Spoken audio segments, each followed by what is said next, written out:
Je suis Louis, septième du nom à régner sur le royaume franc, que l'on surnomme le Jeune, pour me distinguer de mon illustre père, Louis VI. Né en 1120, je fus élevé dans la rigueur des coutumes capétiennes, préparé dès mon plus jeune âge à hériter d'un royaume fragmenté par les rivalités féodales.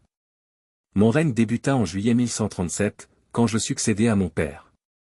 Peu de temps après, j'épousai Éléonore d'Aquitaine, une union destinée à renforcer mon pouvoir par l'apport de vastes territoires. Mais ce mariage fut loin d'être paisible, Éléonore était aussi fougueuse qu'intelligente, souvent en désaccord avec mes décisions. Mon règne fut marqué par des conflits contre Henri II d'Angleterre, un adversaire redoutable, dont l'ascension commença avec son mariage à Éléonore, après notre séparation. La dissolution de notre mariage en 1152 fut un tournant politique majeur, me faisant perdre l'Aquitaine, mais me libérant de liens tumultueux. Dévot et fervent chrétien, j'ai pris la croix pour la deuxième croisade en 1147, poussé par le désir de rétablir l'accès chrétien à Jérusalem. Cette croisade, conduite avec Conrad III de Germanie, fut un échec, marqué par des défaites cuisantes et des conditions difficiles. Cependant, elle renforça ma foi et mon engagement envers l'Église, que j'ai toujours soutenu avec ferveur.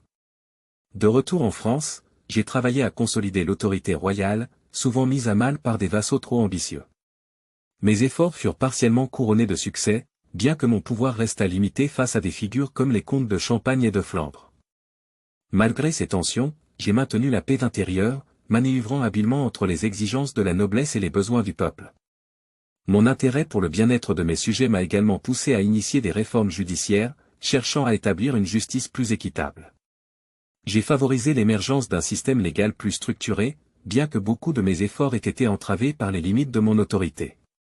En 1160, je me suis remarié à Adèle de Champagne, qui a joué un rôle crucial dans la diplomatie de mon royaume.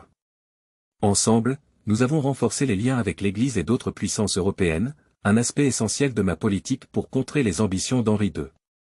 Mes dernières années ont été consacrées à la préparation de mon fils, Philippe II, à prendre la relève. Conscient des défis qu'il aurait à affronter, j'ai cherché à lui transmettre les valeurs de prudence et de dévotion qui m'ont guidé tout au long de mon règne. Je suis mort en 1180, laissant derrière moi un royaume plus stable que celui que j'avais hérité, mais toujours en proie à des forces centrifuges puissantes. Mon fils, sous le nom de Philippe Auguste, hériterait de ces défis, et avec lui, la dynastie capétienne entrerait dans une ère de grandeur accrue, bien au-delà de ce que j'avais pu réaliser.